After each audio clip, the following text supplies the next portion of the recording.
सभी सम्मानित साथियों, क्रांतिकारी जय भीम नमो बुद्धाय। साथियों, मैं सहगल विजयराज, विधानसभा बदलापुर जनपद जौनपुर। साथियों, मैं बहुत ही महत्वपूर्ण मुद्दा आप लोगों के बीच में लेकर आया हूं। अगर वीडियो अच्छा लगे और उसमें कही गई बातें अगर अच्छा लगे तो आप लोग से निवेदन है हाथ जोड़कर शेयर जरूर करिएगा। साथियों, भारत देश में यानी इंडिया में अगर सबसे ज्यादा मूर्ति अगर किसी की तोड़ी जाती है तो विश्व रत्न बोधिसत्व बाबा साहब डॉक्टर भीमराव अम्बेडकर जी की मूर्ति तोड़ी जाती है। तो साथियों, मूर्ति तोड़ने का कारण अभी तक पता नहीं है, क्योंकि जो लोग मूर्ति तोड़ते हैं पता नहीं क्यों तोड़ते हैं, आखिर इसके पीछे क्या राज है, क्यों तोड़ते हैं। तो मैं इन सभी बातों को लेकर आप लोग के बीच में आया हूं। साथियों, मैं बता देना चाहता हूं कि भारत देश में एक व्यक्ति, बहुत ही महान व्यक्ति हैं, उनका नाम था अमर्त्य सेन, जिन्होंने 1998 ईस्वी में उन्होंने नोबेल पुरस्कार इकोनॉमिक्स अर्थशास्त्र विषय होता है, उन्होंने उसमें नोबेल पुरस्कार हासिल किया था, उन्हें मिला था।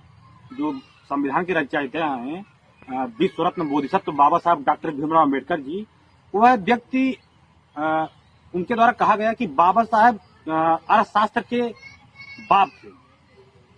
तो उन्होंने बहुत बड़ी बात कही है। तो इन्होंने अगर इतनी बड़ी बात कही तो कुछ न कुछ जरूर बातें होगी। तो मैं उसी की बात को लेकर मैं आपको फिर बताना चाहता हूं कि बाबा साहब की जी की जो मूर्ति तोड़ते हैं तो उनका तोड़ने का मकसद यही होता है कि आए दिन तमाम ऐसे आप खबरें देखते होंगे, आप तमाम ऐसे घटनाएं आपको सामना करना पड़ता है, आप लोग खुद फेस करते हैं। तो मैं उसी बात को लेकर आया हूं आप लोगों के बीच में कि उनकी मूर्ति कब और क्यों तोड़ते हैं। तो क्योंकि विश्व रत्न बाबा साहब डॉक्टर भीमराव अम्बेडकर जी तमाम उन कुरीतियों का विरोध करते थे, उन तमाम पाखंडी रीति रिवाजों को दरकिनार करते थे। तो तमाम ऐसे रीति रिवाज जो हैं रूढ़िवादी विचारधारा को लेकर बहुत सख्त थे।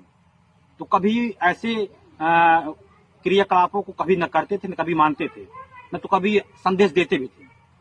इसका कहने का मतलब मेरा उद्देश्य यही है कि बाबा साहब जो पहले थे उस तमाम रूढ़िवादी विचारधारा, मनवादी, पाखंडी विचारधारा को लेकर उनके बहुत ज्यादा दूरी बना के रखते थे, न तो कभी फॉलो करते थे, न कभी किसी को मनवाते थे।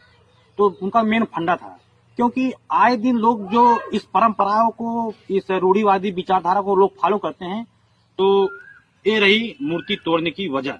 तो मैं उसके आगे बताना चाहता हूं, क्योंकि जब जो व्यक्ति 3-3 पीएचडी किया हो, जो व्यक्ति 3-3 पीएचडी किया हो और वो पीएचडी अपने दम पे की हो, न कि पैसे की बदौलत, पैसे के बल पर पीएचडी प्राप्त किया हो, क्योंकि वो व्यक्ति इतने महान शख्सियत हैं कि उन्होंने अपने बल पे, अपने पढ़ाई, अपने ज्ञान के बदौलत 3-3 पीएचडी करना कोई मामूली बात नहीं है। काम कर रहे हैं, जो मूर्तियां तोड़ने का काम कर रहे हैं, न कि इतने घटिया और इतने नीच इंसान है, इतने सोच जाहिल इंसान है कि पूछो मत। ऐसे लोगों का तो मुझे लगता है कि चुल्लू भर में डूब मर जाना चाहिए। जो लोग बराबरी नहीं कर सकते वो लोग बदनामी करना शुरू कर देते हैं। तो मेरे कहने का मतलब यही है। और तो और वैसे आपके ज्ञान को कोई दबा नहीं सकता, और जितना आप किसी के ज्ञान को दबाओगे, समझ लीजिए आप कोई किसी चीज को अगर दबाओगे वो उतना ही कंप्रेस करेगा, और जब कंप्रेस करेगा तो वो खुल के पूरी तरह से बाहर होगा।